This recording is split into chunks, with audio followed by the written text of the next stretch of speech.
Yeah. This weekend, normally I go to my village by flying to Kumasi and then they pick me and that.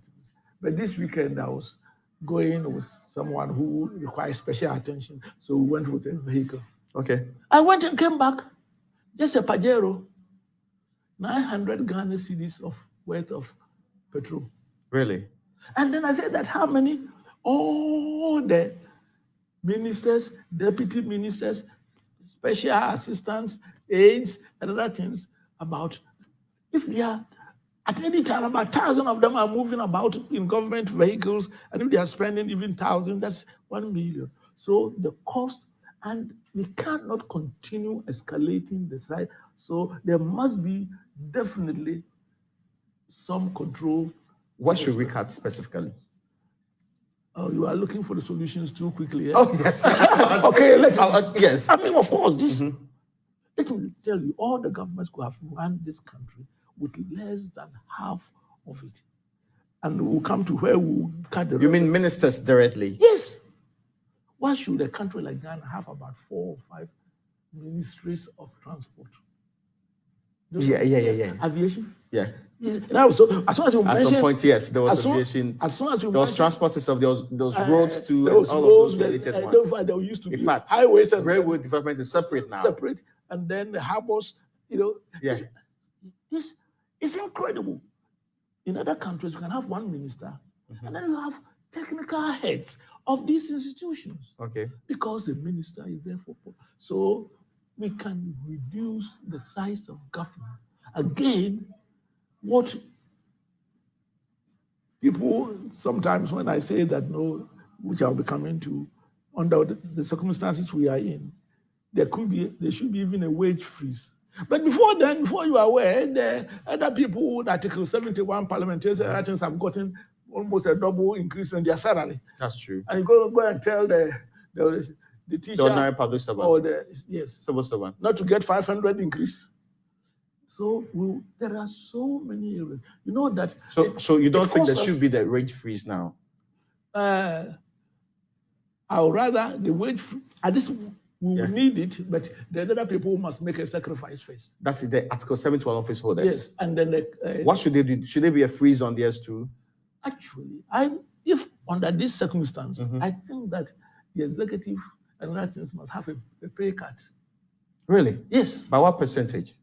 Well, I can't suggest, but maybe 25% will do.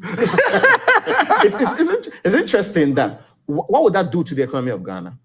Not much, but not much directly, but much in a big way. Let me tell you a small example. When I came to Gimpa, they were civil servants, and therefore they were assured of salary increase every year, whether they produce or not. I told them that, look, it is not fair. It's not good for you to be getting these small salaries. Let us all sacrifice. We went to the government and said, could you give me the opportunity? He says, what? He says that take Gimpa out of government subvention. Okay. Of course, I'm sure everybody knew that I was mad. I mean, they must have said that we have heard about his madness, but now we have real evidence. Okay. So I told them, look, you know that for 2 years, nobody in Gimpa had a salary increase. But they were prepared to wait. Why?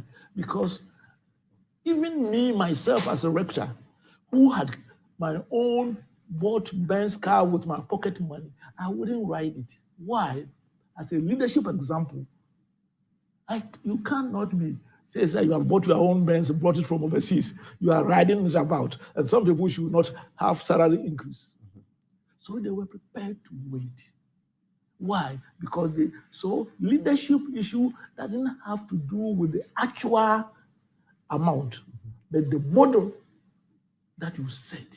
Okay. That is what makes a difference. The symbolism. The symbolism. And, leadership is motivating others, because you as a leader, I mean, for goodness sake, Akufo-Addo, with all his intelligence, and he's one of the brilliant people, is 1 out of 330 million Ghanaians. That's true.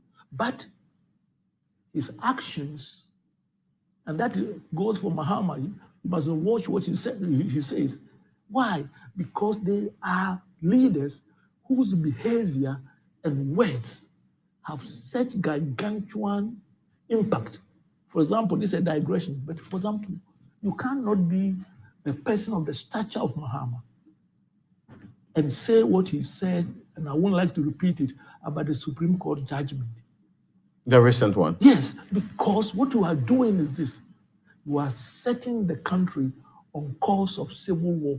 Because Really? wherever there has been a civil war, there must be loss of confidence in the formal system.